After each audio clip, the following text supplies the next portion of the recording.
Gia. Today's going to be a day of like little projects. So one thing I need to do, we're getting low on corn for the chickens, and so I'm going to grind up some corn today using the new grinder. There she is. But we're not going to bore you. I'm going to time lapse it. I think real time it's between 4 and 5 minutes to do a whole bag. So I did make some modifications. I'm out here by myself, so I didn't want to fight the bag. So it's got these hooks to hook on the sides, but the wind and stuff blows it. So I used an iron bracket, made a hook out of it, put it on each side just to hold the bag in place. Okay, that's the one thing Brazilians do down here. They repurpose, and I'm learning to repurpose things, use things for other things. Maybe not what they were originally intended for. So it's a good concept. I think in the United States we tend to just go out and buy what we need instead of trying to find something we can reuse. So let's get to it. I gotta get this done because I got more stuff to do.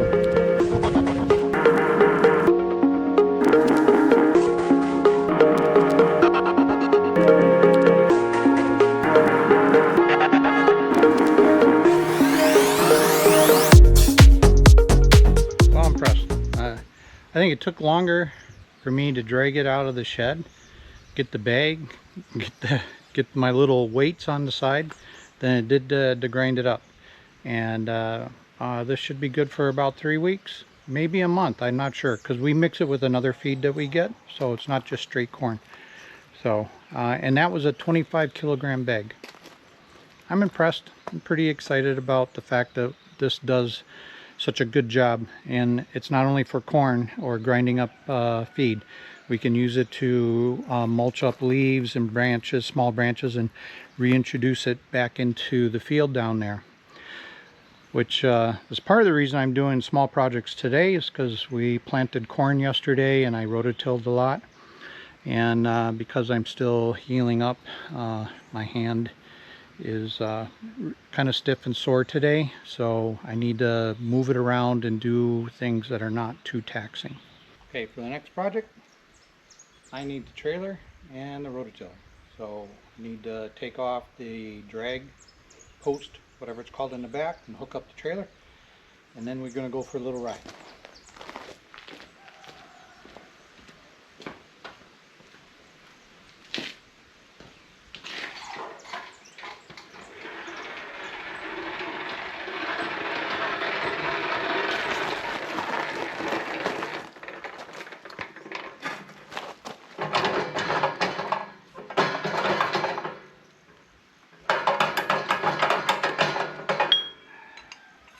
Last time, pinched my finger right there, in there. Not doing that this time. Pull the trailer down. There we go.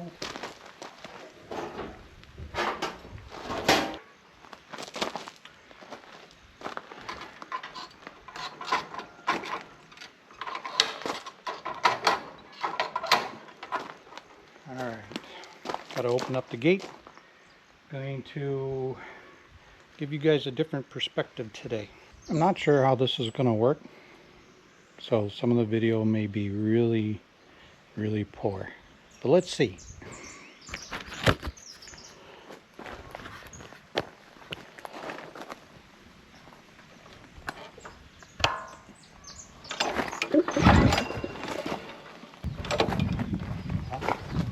Help if I turn it on.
So what I wanted to do is I wanted to get to this dirt,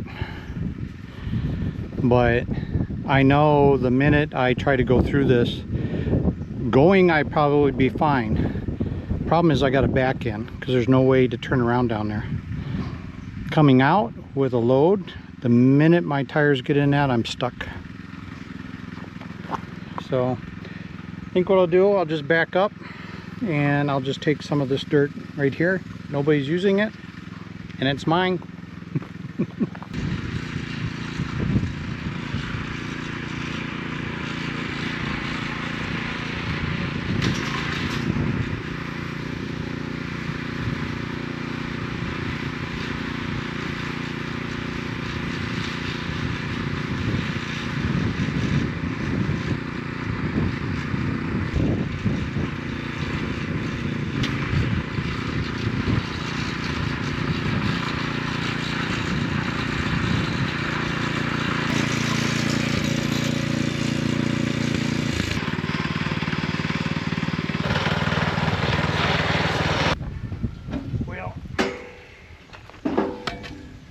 All I know is that hurt.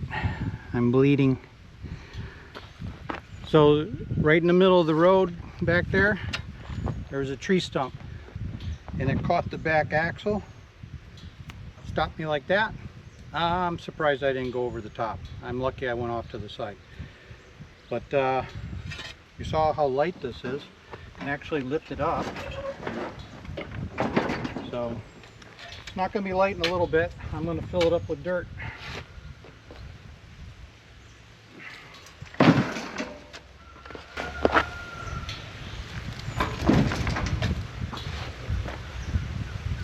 So what I'm going to use this dirt for is there's spots where, if you saw my original chicken coop video build, we moved it. Well, when we moved it, it left 4 holes in the yard, and I'm afraid somebody's going to trip. A dog's going to get a leg caught in there and break it. I don't know. I got too many bad things going through my head, so I figured get it fixed. I can stop worrying about it and then move on to something else. So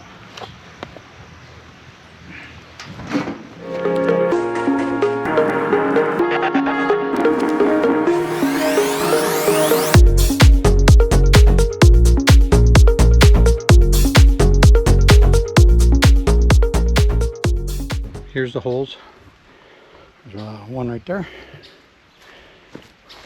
one right there, and there's one right there. Whoop, right there. So I filled up a bucket with some of the dirt. The 4th hole has already been filled in. I don't know when I did that.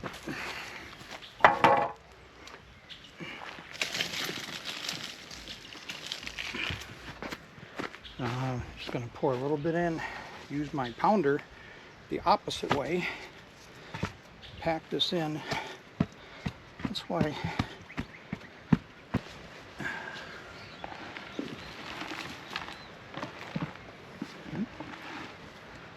pour it all in there. Whoa.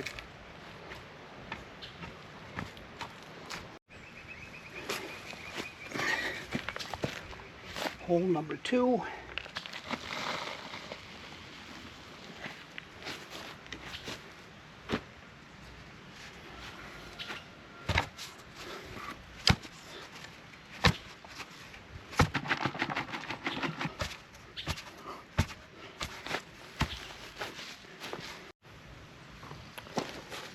All right, we got hole number 3.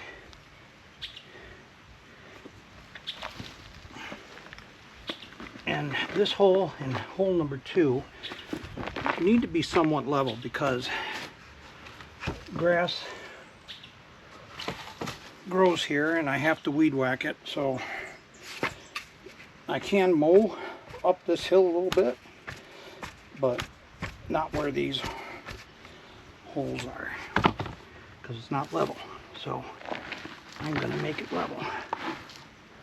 And now we'll use the other side.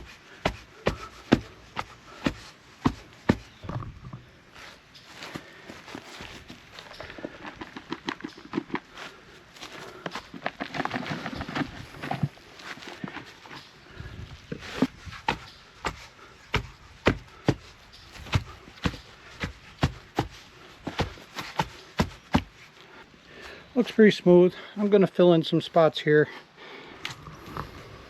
Guys don't need to watch that, it's boring. So we'll see what the next project is. So after finding the chicken eggs yesterday down by the bamboo, when I got this morning, I thought, well, they liked the bamboo leaves and they made a really nice nest. So I went down there and collected some. And what I'm going to do is I'm going to put these in the nesting boxes in here and see if I can make them a little bit more attractive. And we got some new eggs in there. None there, one there, two there. See, 2, 1. Since this box and this box they're laying eggs in, I think we'll brighten up the nest a little bit. We'll take these eggs out. Let's see here. Put them right there.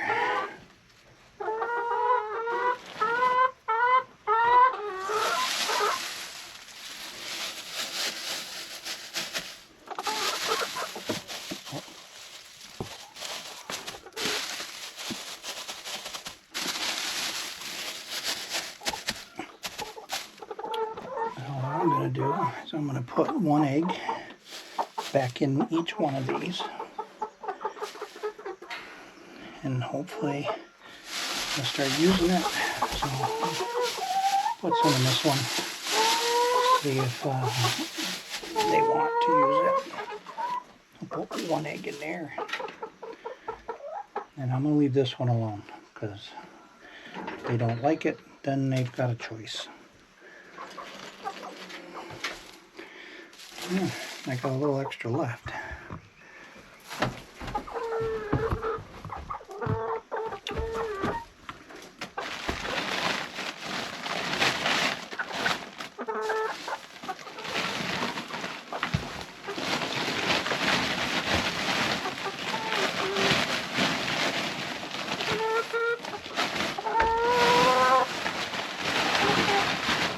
Okay. So I think it'll be fine. And look at, one's already going in there. Okay, I got one last job that I'm going to do. I don't know why I procrastinate. This is something simple. I need to do some pruning. We let our passion fruit pretty much grow wild. We put them in the ground when we bought them, but we didn't put up a trellis or anything for them. And they grew kind of wild, and they have a lot of extra vines on there, and we want the long ones, the good ones, to concentrate all the growth in there. All right, so let's take a quick break and check out the bamboo and see if they came back and laid any eggs. And there is none, and I don't see anything anywhere else.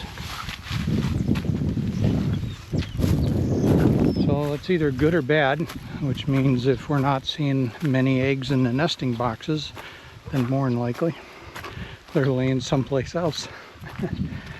So back to the passion fruit. So we put up a trellis.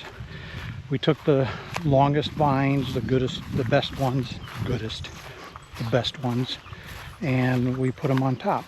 And what I want to do is cut off all the little scragglers so all the growth concentrates on the ones on top. So here it is. Ones on top are looking pretty good. We got some new growth up there, but we also have stuff down here that doesn't need to be here.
Okay, I finished up the last one. So I think basically what you can see is how the base looks cleaner. There's not all these pieces and suckers that are cutting off. And I cut any suckers all the way up to a certain point. If they looked good, I left them. And you can see on the ground how much I cut away. It's kind of scary, but I suspect in a few weeks or even in a month that we will see better growth up here on the top where it really counts. So I don't need anything down here. In fact, here's one I missed. I can actually cut that one. So we're not going to pick any fruit down here. We want the fruit up there. So, but much nicer. So I'm not real familiar with passion fruit, but a lot of fruits are the same. If you prune and remove excess growth, the energy goes into the stems or branches that have the fruit. Perfect example is our lemon tree. I pruned it this last year. This year, the flowers that are on there is phenomenal. I'm actually worried it's not going to be able to hold all the fruit without breaking. So, well, I think that's it. I don't want to add too much more to this video, so I'm going to say ciao. See you in the next video. Hit like and subscribe. That's way you won't miss the next one.